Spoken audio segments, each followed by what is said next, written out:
So Donald Trump అధ్యక్ష పదవి చేపట్టిన తర్వాత తను దూకుడు పెంచుతున్నారని చెప్పొచ్చు. అలాంటిది వీసాకి సంబంధించి అండ్ అలాగే ట్యాక్స్కి సంబంధించి ఎన్నో రూల్స్ అండ్ రెగ్యులేషన్స్ అయితే పెట్టారు ఆయన.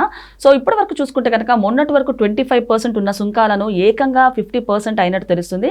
అలాగే డొనాల్డ్ ట్రంప్ ఆరోగ్యం కూడా బాగలేదంటూ కూడా వార్తలు అయితే వినిపిస్తున్నాయి. సో ఈ క్రమంలోనే జేడీ వాన్స్ కూడా తను అధ్యక్ష పదవి చేపట్టేందుకు సిద్ధంగా ఉన్నానంటూ కూడా కొన్ని ఆరోపణలు అయితే చేశారు ఆయన.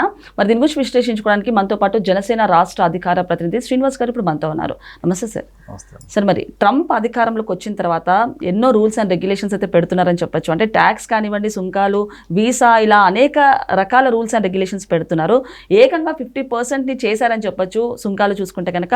సో మరి ఈ నేపథ్యంలోనే ఆయన ఆరోగ్యం సరిగ్గా లేదని అండ్ అలాగే జేడీ వాన్స్ కూడా ఒక కీలక ప్రకటన చేశారు. అంటే తాను అధ్యక్ష పదవి స్వీకరించడానికి సిద్ధంగా ఉన్నానంటూ కూడా ఒక కీలకమైన వ్యాఖ్యలు చేశారు. ఏ విధంగా చూడొచ్చు అంటారు? మీరు అన్నట్టుగా సార్, ఎప్పుడైతే ట్రంప్ అమెరికా అధ్యక్ష పదవి అలంకరించాడో ఆయన అమెరికా ఫస్ట్ ఆ నినాదంతో తీసుకున్నటువంటి కొన్ని కఠిన నిర్ణయాలు తీసుకున్నాడు ఆయన. ఏది అక్రమ వలసదారుల విషయంలో కాదు, తప్పులేదు. ఎవరైనా ఎవరి దేశంలో అయినా అక్రమంగా వలసదారులు ఉంటే వాళ్ళ మీద చర్యలు తీసుకుంటారు. భారతదేశం అంతే కదా, వలసదారులు కావాలి కానీ అక్రమ వలసదారుల్ని కట్టడి చేసుకోవాలి. అదే చేసుకుంటున్నాడు, అంతవరకు పర్వాలా. కాకపోతే ఆయన ప్రపంచంలో ఉన్నటువంటి ప్రతి దేశ విషయంలో కూడా వేలు పెడతా ఉంటాడు. మామూలుగా ప్రపంచానికి పెద్దన్నగా అమెరికా చెప్పుకుంటుంది కాబట్టి వ్యక్తిగా ట్రంప్కి మనం అంత విలువ ఇవ్వక్కర్లేదు. కానీ ఒక అమెరికా అధ్యక్షుడు కాబట్టి ఖచ్చితంగా అతని మాటల ప్రభావం ఉంటుంది. ఆయన ఏమన్నాడు, నేను అధికారంలోకి వచ్చిన తర్వాత 2-3 నెలల్లోనే రష్యా ఉక్రెయిన్ మధ్యనటువంటి యుద్ధాన్ని ఆపేస్తానన్నాడు ఆయన. జరగల, అటు ఇరువురు విన్నట్ల. దాంతోపాటు ఎప్పుడైతే భారతదేశం రష్యాకి మిత్రదేశంగా ఉందో, రష్యా నుంచి మన భారతదేశం ఇంధనం కొనుక్కుంటుంది కాబట్టి ఆదాయం అందుతుంది కాబట్టి రష్యాకి, అది రష్యా చక్కగా ఉక్రెయిన్ మీద యుద్ధం చేయగలుగుతుంది అనేటువంటి ఒక అభాండం వేసాడు. మళ్ళీ రష్యా దగ్గర నుంచి మీరు ఆయిల్ కొనవద్దు, ఆయిల్ కొనడంతో ఆపేస్తే మీకు ట్యాక్స్ తగ్గిస్తాం అనేటువంటి విషయం. ఒక పక్క నుంచి ఏమో ఇండియాకి చైనాకి మధ్యకాలంలో పెద్ద మనకి సరైనటువంటి సంబంధాలు లేవు. ఈ ట్రంప్ తీసుకున్న నిర్ణయాల వలన ఇప్పుడు చైనాకి మన ఇండియాకి సత్సంబంధాలు పెరుగుతున్నాయి. దాంతో అది కూడా తట్టుకోలేకపోతున్నాడు. ఈ ఏళ్ళ అతని పేరు పీటర్ నవారో, వైట్ హౌస్ సంబంధించినటువంటి ఒక సలహాదారు, ఆర్థిక సలహాదారు. అతను ఏమంటాడంటే రష్యా యుక్రెయిన్ యుద్ధం అనేది మోడీ యుద్ధం అంటాడు ఆయన. మోడీ యుద్ధం అంటాడంటే ఒక ప్రజాస్వామ్య దేశం, భారతదేశం ప్రజాస్వామ్య దేశం, అమెరికా ప్రజాస్వామ్య దేశం, ప్రజాస్వామ్య దేశాలు కలిసి ఉండాలి తప్ప రష్యాను ఈ చైనాలు ప్రజాస్వామ్య దేశాలు కావు, వాటితో సత్సంబంధాలు ఏంటి అంటే. ఇంకొకటి సార్, అంటే ఈ సుంకాలు పెంచడానికి రీజన్ ఈ పీటర్ నవారే రైట్ హ్యాండ్ అంటూ కూడా చెప్తున్నారు ట్రంప్కి. అంటే ఎంతమంది వద్దన్నా కూడా, వ్యతిరేకంగా ఉన్నా కూడా ఆయన ఆలోచనలు కానివ్వండి, ఆయన సజెషన్స్ తీసుకుంటారని చెప్పచ్చు ట్రంప్. ఇప్పుడు ఎవరైనా కూడా తనకు నమ్మకమైన వ్యక్తులు లేకపోతే అధిష్టానం పైన అధ్యక్షులు వారి దృష్టిలో పడడానికి లేదా మెప్పు పొందడానికి కొంతమంది నిర్ణయాలు తీసుకుంటారు. దాంట్లో భాగంగానే పీటర్ నవారో చేసి ఉండొచ్చు. అంటే మోదీ యుద్ధం అంటున్నాడు ఆయన. మరి అదే పీటర్ నవారో మరి రష్యా నుంచి అమెరికా కూడా కొనుగోలు చేస్తుంది కదా, అది మాట్లాడరే. రష్యా నుంచి అమెరికా ఇప్పటికే కొనుక్కుంటారు కొన్ని. నేను అంటుంది వాటి గురించి మాట్లాడరే. అంటే వాళ్ళు చేస్తే తప్పులేదు, ఎవరు ఇతరులు చేయకూడదు.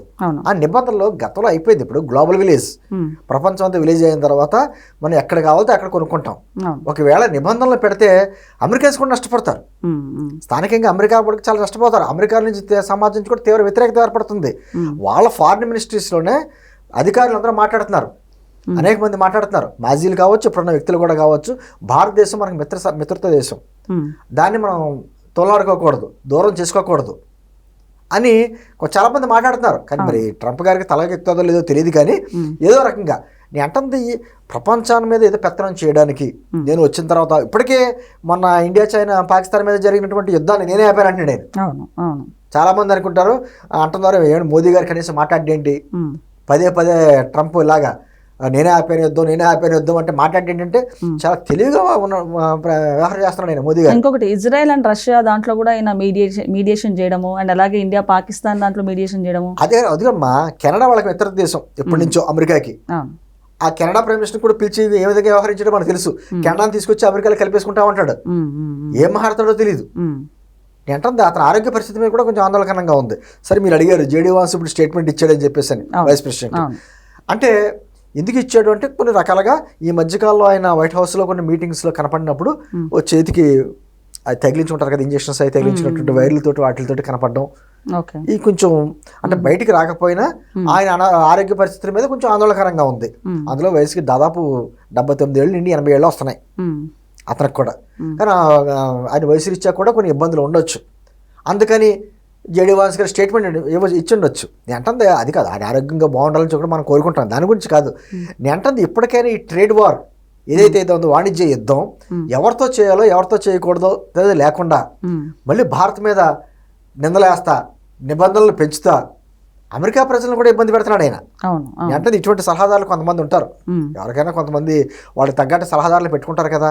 ఆ సలహాదారులు కూడా చాలా మంది వ్యతిరేకిస్తున్నా కూడా కొంతమంది సలహాదారులు ఇంకా మెప్పు కోసం చేసేటువంటి ప్రయత్నంలో భాగంగా ఏకంగా రష్యాకి యుక్రెయిన్కి యుద్ధం జరుగుతుంది ఏంటి, దానికి మోదీ యుద్ధం అని పేరేటువంటి భారతదేశం కొంటుంది కాబట్టే రష్యా యుద్ధం చేయగలుగుతుంది అంటే అర్థం ఉంది దానికి ఏమన్నా? మరి మీరు కూడా కొంటున్నారు కదా, మీ డబ్బులు కూడా వస్తున్నాయి కదా రష్యాకి. నేను అంటుంది ఇదంతా కూడా ప్రపంచాన్ని ఆశ్చర్యపరిచే విధంగా కొన్ని నిర్ణయాలు ట్రంప్ గతంలోనే తీసుకున్నాడు, ఇప్పుడు తీసుకున్నాడు. గతంలో కూడా ఒకసారి అన్నాడు ఆల్ అమెరికన్స్ ఆర్ ఫూల్స్ అన్నాడు, ఇదే ట్రంప్ 2012లో అనుకుంటా. ఆల్ అమెరికన్స్ ఆర్ ఫూల్స్ అనుకుంటా. పాపం అలా అన్న వ్యక్తి 2 సార్లు ప్రెసిడెంట్ కింద ఎన్నుకున్నారు అక్కడ ట్రంప్ని. నేను ఏదేమైనా ప్రపంచంలో ప్రతి దేశం ఆఖరికి ఇండియా పాకిస్తాన్కి కూడా మనకు శత్రుత్వ, పాకిస్తాన్ మన శత్రు దేశం దాంట్లో నో డౌట్. అయినా కూడా వాణిజ్యపరంగా కొన్ని ఎగుమతులు దిగుమతులు నడిచినాయి. మన ఈ మధ్య కాలంలో గొడవ జరిగిన తర్వాత ఆపేశారు కానీ కండిషన్స్ పెట్టి, గత స్వాతంత్రం వచ్చిన కాడి నుంచి మనకి వాణిజ్యం నడిచింది. ఇంకొకసారి అంటే 50% ట్యాక్స్ అంటే అది ఈవెన్ అమెరికాకే లాస్ అని ట్రంప్ ఊహించుకోలేకపోతున్నాడు. అంటే ఈవెన్ ట్రంప్ వర్గీయులు కూడా ఇలాంటి డెసిషన్స్ మీద వాళ్ళు కూడా యాంటీగా ఉన్నారు ట్రంప్ మీద, ఆయన కూడా డెసిషన్స్ మార్చుకోవట్లేదు. అంటే ఒక మూర్ఖత్వ వాదన చేస్తున్నాడు ఆయన. ఇక్కడ నుంచి మనకి ఫార్మాస్యూటికల్ అన్ని వెళ్తూ ఉంటాయి, మెడిసిన్ సంబంధించి అక్కడ ఖరీదు అవుతాయి. ఇప్పుడు ఇక్కడ ఇండియా నుంచి రాకపోతే అక్కడ తయారు చేసుకుంటే ఖరీదు అవుతాయి, రేట్ ఎక్కువ పెట్టుకుంటే అది అక్కడ అమెరికాలో ఉన్నటువంటి సామాన్య ప్రజల మీద భారం పడుద్ది. ఈ రోజున ఒక నివేదిక కూడా వచ్చింది, మామూలుగా కంటే నెల తిరిగి ఒక $5,000 ఎక్కువ ఖర్చు అవుతున్నాయంట అక్కడ కుటుంబాల మీద. అది ఖచ్చితంగా ప్రజల వ్యతిరేకత వస్తుంది కదా. అంటే అమెరికా సమాజంలో అనేక సమస్యలు ఉన్నాయి ఇంకా, అది అక్రమ వలసదారులు కావచ్చు, లేకపోతే ఇతరత్ర అనేక రకమైనటువంటి సమస్యలు ఉన్నాయి. గన్ కల్చర్ పెరుగుతుంది, నిరుద్యోగం పెరుగుతుంది, దానికి కారణాలు వెతుక్కోవాలి, అది చేసుకోవాలి తప్ప కేవలం ఒక బూతలో చూపించి ప్రపంచానికి నేను పెద్దన్నా కాబట్టి ఆర్థికంగాను సైనిక సంపత్తి మాకు ఉంది కాబట్టి మేము పెత్తనం చెలాయిస్తానంటే గతంలో కుదరదు. గతంలో తలాడించేవారు ప్రపంచ దేశాలన్నీ కూడా పెద్దన్న అన్నట్టుగా. ఇప్పుడు ఆ పరిస్థితి లేదు ఇప్పుడు. సరే ఎందుకు సార్ అంటే ఇండియాని టార్గెట్ చేసుకున్నంతకు ముందు సుంకాలు కానివ్వండి, ఇప్పుడు మళ్ళీ గ్రీన్ కార్డ్స్కి సంబంధించి H1B వీసాకి సంబంధించి మళ్ళీ ఏదో రూల్స్ పెట్టారంట. అది ఇండియానే కాదు, ప్రపంచంలో చాలా దేశాలు టార్గెట్ పెట్టాడు ఆయన. అంటే అందరూ కూడా మేము చెప్పినట్టు వినాలన్నటువంటి బాధ లేదు. గ్రీన్ కార్డు విషయంలో కొన్ని నిబంధనలు ఉల్లంఘించి ఎవరైతే చేసుకున్నారో వాళ్ళ మీద కంట్రోల్ చేసుకుంటారు, తప్పులేదు. అంటే విధానపరమైన నిర్ణయాలు తీసుకోవడంలో ఎవరో కాదనరు, ఆయన తీసుకున్నటువంటి అక్రమ వలసదారులని అది కూడా ఎవరో కాదనరు. కానీ తీసుకునే నిర్ణయాలు ఆయన అమలుపరిచే విధానంలో పొరపాట్లు ఉన్నాయి. అందుకని అక్కడ అలరలు జరిగినాయి. లాస్ ఏంజల్స్లో కానీ అక్కడ కానీ పెద్ద పెద్ద అలరలు ఎందుకు జరిగినాయి? ప్రజలు రోడ్ల మీదకి ఎందుకు వచ్చారు? వాళ్ళకి మద్దతుగా అమెరికా ప్రజలు కూడా ఎందుకున్నారు? అమెరికా అంటేనే వలసవాదుల దేశం, అది ప్రపంచంలో ఎక్కడ మేధా సంపత్తి ఉన్నా వాళ్ళు అట్రాక్ట్ చేస్తారు, అందుకనే అది డెవలప్ అయింది. అటువంటి దేశాన్ని ఇప్పుడు ప్రజాస్వామ్య దేశం అన్నప్పుడు ప్రజాస్వామ్యబద్ధంగా ఉండాలి. కానీ నేను నిరంకుశత్వంగా నేను ట్యాక్స్లు వేస్తాను, ఈ ట్యాక్స్లు మీరు భరాయించాల్సిందే, మీరు తప్ప ఎవరో మేము తప్ప ఎవరు లేరు మీకు దిక్కు అన్నట్టుగా మాట్లాడితే కుదరదు. ప్రపంచంలో కూడా మనకి చైనా కావాలంటే చైనాతో చేసుకుంటాం. ఒక అంతకు మంచిదైందేమో అనిపిస్తుంది నాకు.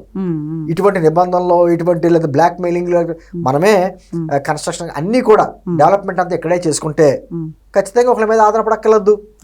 ఇప్పుడు జనాభా 145 కోట్ల మంది జనాభా ఉన్నటువంటి దేశం మంది. ఇక్కడే తయారు చేసుకుంటే ఇక్కడే మనం బయటికి ఇంకా ఎక్స్పోర్ట్ చేయాల్సిన అవసరం లేదు, ఇక్కడే వినియోగించుకోవచ్చు. లేకపోతే చైనాతో కొన్నాళ్ళు, లేకపోతే అమెరికాతో కొన్నాళ్ళు, ఈ తగువులు ఎన్నాళ్ళు ఖచ్చితంగా ఇది ఎక్కడో చోట ఫుల్ స్టాప్ పడాలి.